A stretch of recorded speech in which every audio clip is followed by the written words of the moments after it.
L'Oasi di Cervara, Quinto di Treviso, scenario di partenza della Green Tour che nell'ambito delle manifestazioni per l'Expo proporrà in Veneto una settimana di eventi verdi in movimento, dallo sport all'alimentazione, del corpo come dell'animo, dal 7 al 14 giugno. Un progetto monumentale che per la prima volta si concentra su un territorio con l'obiettivo di renderlo più salubre a tutto tondo. Così, nella fascia che si allarga per 8 km a destra e a sinistra della Treviso-Ostiglia, che tra parentesi verrà ora finalmente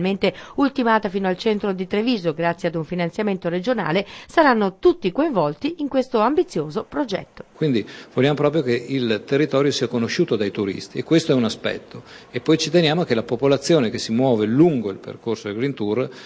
abbia una cosiddetta palestra a cielo aperto, cioè abbia la possibilità veramente di fare del movimento lungo questi percorsi e conoscere quanto può far bene muoversi secondo corretti stili di vita. Dal movimento lento, le camminate con i gruppi di cammino, le biciclettate, a un movimento un pochino più intenso per chi ne ha voglia, perché ci sarà una gara podistica, ci saranno le pagaiate sul Sile con i gruppi di kayak e questo è tutto quello che ha a che fare con il movimento.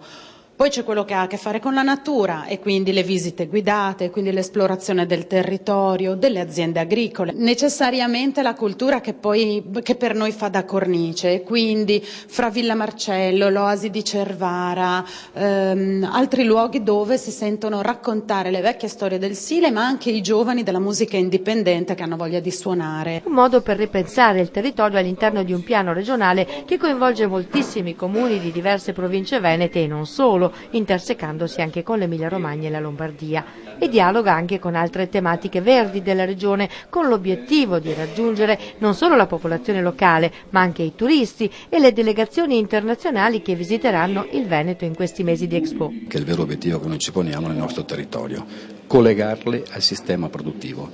Il palcoscenico di Expo è un'opportunità importante per il sistema paese, ma è un'opportunità importante per il Veneto. Dai primi segnali che ci arrivano dai paesi target che abbiamo individuato è già un indirizzo importante e c'è già una sensibilità da parte di queste delegazioni degli addetti commerciali delle ambasciate di garantire contatti con il nostro sistema delle imprese. Il progetto Green Tour è un progetto di eccellenza di questa programmazione regionale, è un progetto ad ampio respiro, coinvolge 3 regioni, coinvolge 119 comuni,